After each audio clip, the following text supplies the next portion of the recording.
તો ભક્તો 5 નવેમ્બર 2025 અને બુધવારના દિવસે કારતક મહિનાની પૂનમ અને દેવ દિવાળી છે। આ પૂનમ અને દેવ દિવાળીની રાત્રે માત્ર એક ચપટી હળદર ઘરમાં આ જગ્યાએ ફેંકી દેજો। માતા લક્ષ્મીના આશીર્વાદથી તમારી દરેક મનોકામના પૂર્ણ થશે। તમારું ઘર ખુશીઓથી ભરાઈ જશે, કારણ કે દેવ દિવાળી અને પૂનમનો દિવસ એટલો ખાસ છે, એટલો મહત્વનો છે। એવું માનવામાં આવે છે કે કેટલીક વાર મોટી પૂજા અને અનુષ્ઠાન કરવાથી જે મનોકામના પૂરી થતી નથી, તે આ પૂનમ અને દેવ દિવાળીની રાત્રે આ ઉપાય કરવાથી પૂર્ણ થાય છે। અને આ એક ચપટી હળદરનો ઉપાય ઘણા લોકોએ કર્યો છે અને તેમને આ ઉપાયનું કરવાથી ચોક્કસ પરિણામ મળ્યું છે। જો તમે પણ બુધવારે એટલે કે પૂનમ અને દેવ દિવાળીની રાત્રે આ ઉપાય કરવા માંગો છો, તો પહેલા ઉપાયને સારી રીતે સમજી લેજો, સાંભળી લેજો અને પછી કરજો। આ ઉપાય કરવાથી તમને ચોક્કસ પરિણામ મળશે। એ ઉપાય વિશે જાણીએ તે પહેલાં વિડીયોને લાઈક કરી, શેર કરી, કોમેન્ટમાં જય શ્રી હરિ વિષ્ણુ ભગવાન અને જય માં લક્ષ્મી જરૂર લખજો। સાથે જ અમારી ચેનલ અક્ષર અમૃત ચેનલને પણ જરૂરથી સબસ્ક્રાઈબ કરજો। તો ચાલો ભક્તો, હવે જાણીએ આ ઉપાય કેવી રીતે કરવાનો છે, ક્યારે કરવાનો છે અને દેવ દિવાળીની રાત્રે કયા સમયે કરવાનો છે, ઘરમાં કઈ જગ્યાએ કરવાનો છે અને આ ઉપાય કરતી વખતે તમારે કઈ બાબતોનું ધ્યાન રાખવું તે અંગેની તમામ માહિતી આપીશું। તો ચાલો હવે જાણીએ આ એક ચપટી હળદરનો ઉપાય રાત્રે કયા સમયે કરવાનો છે। પરંતુ તે પહેલાં જાણીએ કે આ ઉપાય કોને કરવાનો છે। તો જુઓ, આ હળદરનો ઉપાય શા માટે કરવામાં આવે છે? તે મનોકામના પૂર્ણ કરવા માટે અને તમારા જીવનમાં દુઃખ અને સમસ્યાઓ દૂર કરવા માટે, અથવા તો તમારું કોઈ મોટું કામ છે જે પૂર્ણ થઈ નથી રહ્યું, તે માટે તમે આ ઉપાય કરી શકો છો। તમારી કોઈ પણ પ્રકારની મનોકામના પૂર્ણ કરવા માટે આ ઉપાય કરી શકો છો। તો આ ઉપાય તે વ્યક્તિ કરી શકે છે જે ભગવાન શ્રી કૃષ્ણ અને માતા લક્ષ્મી પાસેથી કોઈ પણ પ્રકારની ઈચ્છા પૂર્ણ કરાવવા માગે છે। જો કોઈ માતા કે બહેન પોતાના ઘરમાં સુખ શાંતિ માટે આ ઉપાય કરવા માગે છે, તો ઘરની મોટી માતાઓ અને બહેનો ખાસ કરીને હળદરનો આ ઉપાય કરી શકે છે, કારણ કે માતાઓ અને બહેનો ઘરની લક્ષ્મી હોય છે। જ્યારે ઘરની લક્ષ્મી કોઈ ખાસ ઉપાય કરે છે તો તેનું પરિણામ ખૂબ જ ઝડપથી અને ખૂબ જ મોટા પ્રમાણમાં પ્રાપ્ત થાય છે। નહીંતર કોઈ પણ વ્યક્તિ આ ઉપાય કરી શકે છે, પછી ભલે તે વૃદ્ધ હોય, નાનો હોય કે બાળક હોય, જે પણ વ્યક્તિ આ હળદરનો ઉપાય સમજી લીધો તેને પૂનમ અને દેવ દિવાળીની રાત્રે આ હળદરનો ઉપાય અવશ્ય કરવો જોઈએ, કારણ કે તેને આ ઉપાયનું પરિણામ ખૂબ જ ઝડપથી મળશે। કારણ કે 5 નવેમ્બર 2025 પૂનમ અને દેવ દિવાળી અને બુધવારના દિવસે છે। બુધવારનો દિવસ માતા લક્ષ્મીને સમર્પિત છે, તેથી આ દિવસે હળદરનો ઉપાય કરવાથી માતા લક્ષ્મી ખૂબ જ સરળતાથી પ્રસન્ન થઈ જાય છે। તો ચાલો હવે જાણીએ એક ચપટી હળદરનો ઉપાય કેવી રીતે કરવાનો છે। પરંતુ તે પહેલાં જાણીએ કે આ ઉપાય રાત્રે કયા સમયે કરવાનો છે, એટલે કે કેટલા વાગે કરવાનો છે। આ ઉપાય તમારે સાંજના સમયે પ્રદોષકાળમાં કરવાનો છે। હવે ઘણા લોકોના મનમાં એક પ્રશ્ન હશે કે આ પ્રદોષકાળનો સમય ક્યારે હોય છે? તો જુઓ, પ્રદોષકાળનો સમય સાંજે 5 વાગે અને 15 વાગ્યાથી 7 વાગે અને 50 સુધીનો હોય છે। જો તમે આ સમય દરમિયાન કોઈ પણ ઉપાય કરશો તો તમને એ ઉપાયનું પરિણામ ચોક્કસ મળશે।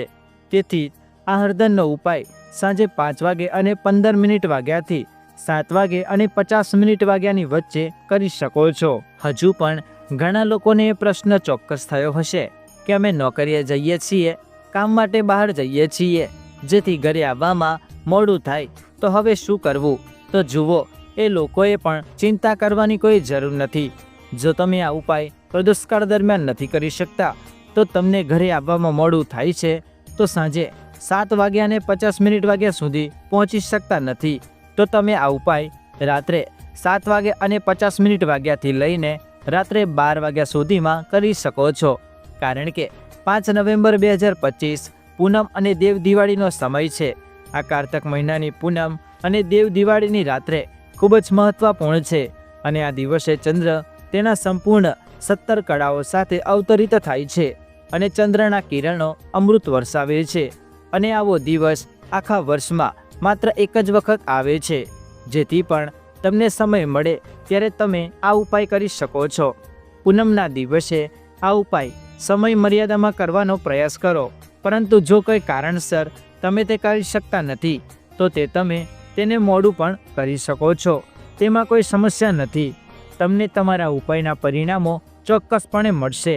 કારણ કે પૂનમના દિવસે ખાસ કરીને ચંદ્રદેવ ભગવાન શ્રી હરિ વિષ્ણુ, ભગવાન શ્રી કૃષ્ણ અને માતા લક્ષ્મીની પૂજા કરવામાં આવે છે. અને હાલ કારતક મહિનો ચાલી રહ્યો છે તો સમજી લો કે માતા લક્ષ્મીના આશીર્વાદથી તમારા જીવનમાં સુખ સમૃદ્ધિ આવશે. તમારા જીવનની તમામ સમસ્યાઓ દૂર કરશે. તો ચાલો હવે જાણીએ કે આ એક ચપટી હળદરનો ઉપાય કેવી રીતે કરવાનો છે.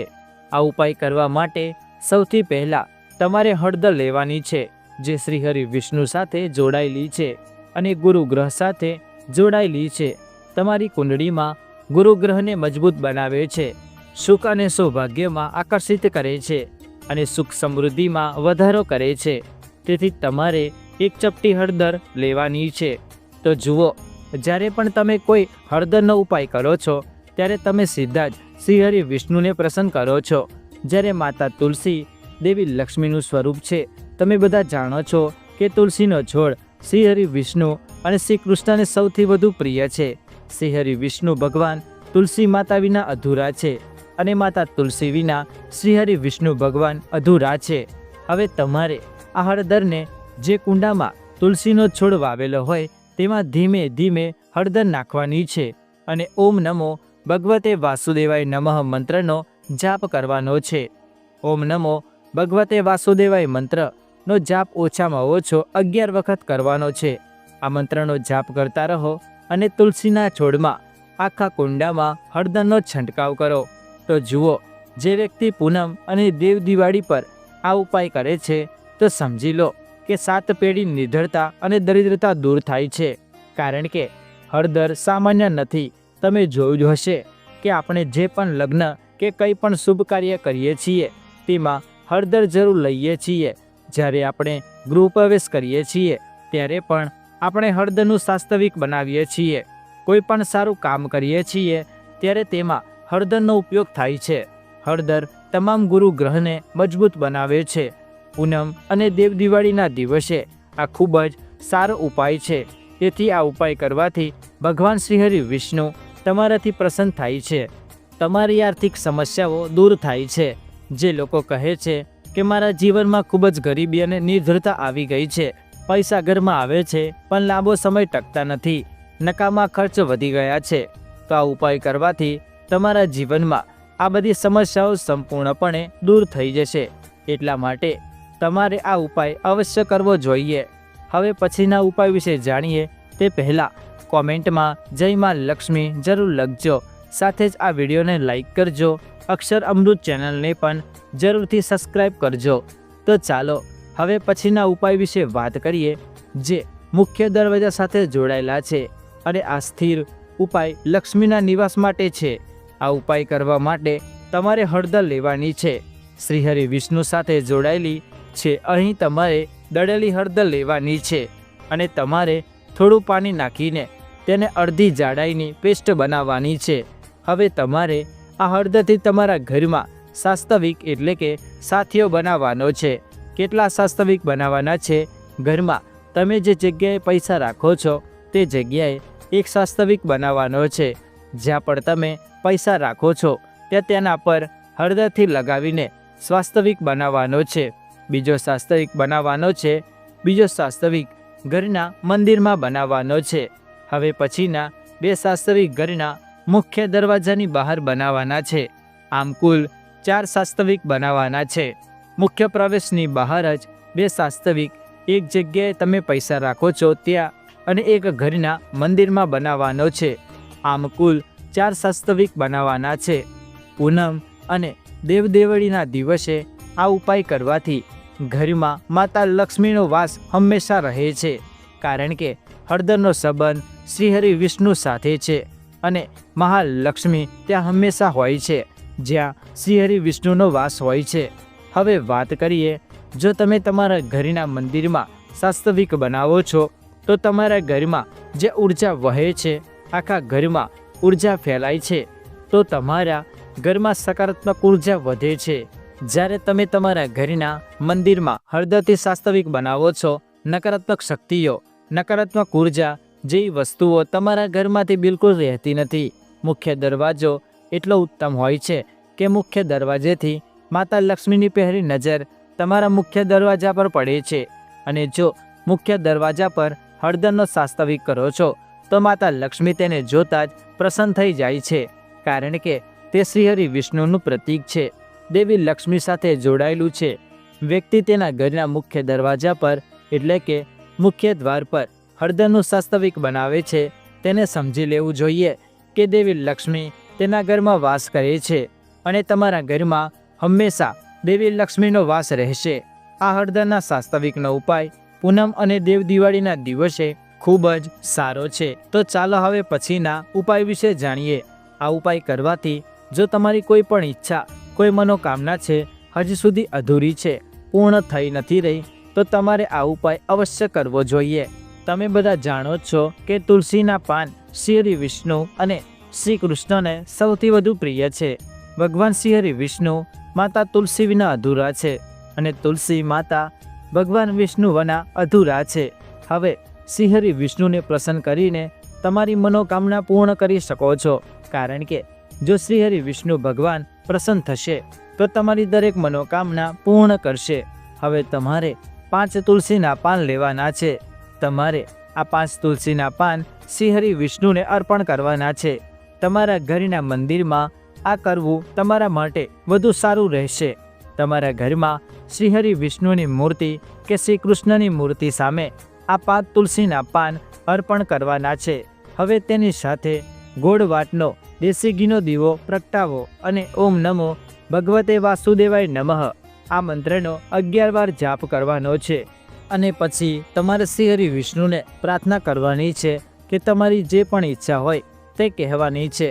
જો તમે ઈચ્છો છો કે તમારા જીવનમાં સુખ સમૃદ્ધિ આવે, ઘરમાં ગરીબી અને નિર્ધરતા દૂર થાય, ઘરમાં ઘણો નકામો ખર્ચ થાય છે, અથવા તો કોઈ લગ્નની સમસ્યા છે, તો તમારી જે પણ કોઈ ઈચ્છા હોય બસ એકવાર શ્રીહરિ વિષ્ણુને કહો, કારણ કે આ દિવસે પૂનમ અને દેવ દિવાળી છે.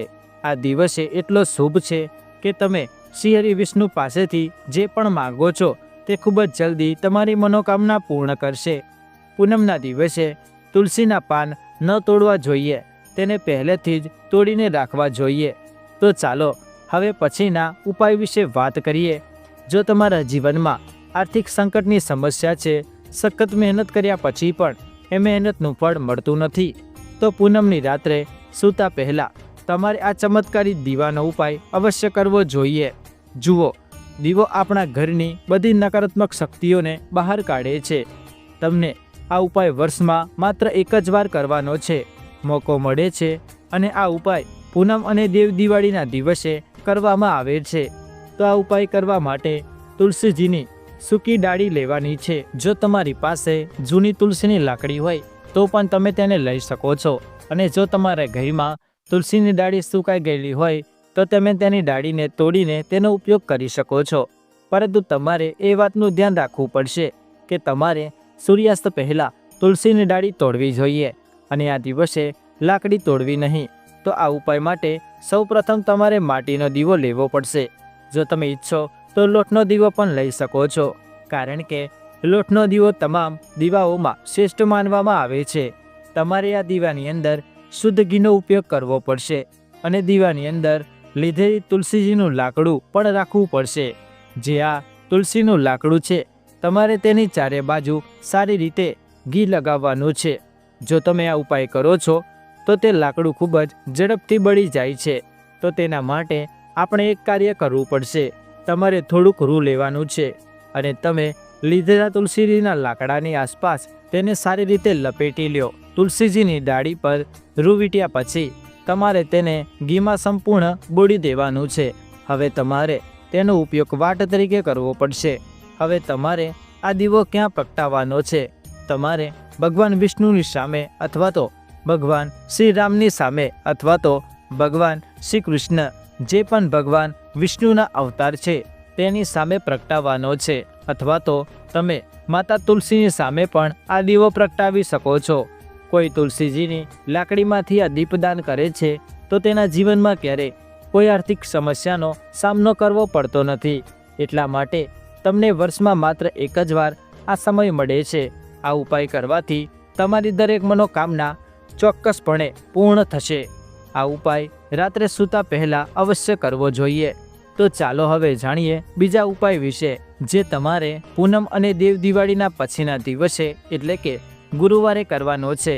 5 નવેમ્બર 2025 અને બુધવારનો દિવસ એટલે કે પૂનમ અને દેવ દિવાળીની રાત્રે ખીર બનાવો અને તેને ચાંદમાં રાખીને તેને ગુરુવારે એટલે કે પછીના દિવસે સવારે સૂર્યોદય પહેલાં ખાઈ લ્યો અને તેને પ્રસાદ તરીકે બધાને વહેંચો. આમ કરવાથી ચંદ્રદેવની કૃપા તમારા પરિવાર ઉપર હંમેશા બની રહેશે અને આ સ્વાસ્થ્ય માટે પણ ખૂબ જ સારું છે. પૂનમ અને દેવ દિવાળીના દિવસે માતા ગાયને લીલું ઘાસ ખવડાવવાનો પ્રયાસ કરો. પૂનમ અને દેવ દિવાળીના દિવસે કયા કામ ન કરવા જોઈએ? આ દિવસે ડુંગળી અને લસણનું સેવન બિલકુલ ન કરવું જોઈએ.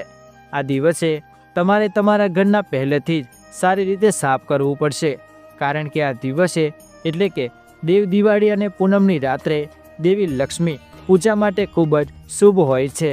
આ દિવસ માતા લક્ષ્મીજીને પ્રસન્ન કરવા માટે અનેક ઉપાયો કરવામાં આવે છે, પરંતુ બહુ ઓછા લોકો જાણે છે. જેમ તમે શ્રીહરિ વિષ્ણુને પ્રસન્ન કરો છો તો દેવી લક્ષ્મીજી આપોઆપ તમારા પર પ્રસન્ન થઈ જાય છે. બસ આ ઉપાય દેવ દિવાળીની રાત્રે સાચી શ્રદ્ધા અને સંપૂર્ણ સમર્પણ સાથે કરો. જો ભક્તો, આ તમામ માહિતી જનરુચિને ધ્યાનમાં રાખીને આપવામાં આવી રહી છે. વાસ્તુશાસ્ત્રના ઉપાયોને તમારી શ્રદ્ધા અને વિશ્વાસ પર અજમાવો અને અક્ષર અમૃત ચેનલ આ વિડીયો દ્વારા કોઈ પણ પ્રકારનો દાવો કરતું નથી. આજની આ માહિતી જો તમને પસંદ આવી હોય તો આ વિડીયોને લાઈક કરી, શેર કરી અને અમારી ચેનલ અક્ષર અમૃતને સબસ્ક્રાઈબ કરી દેજો અને બેલ નોટિફિકેશનને ઓલ પર સેટ કરવાનું ભૂલશો નહીં. રાધે રાધે. જય શ્રી કૃષ્ણ. હર હર મહાદેવ.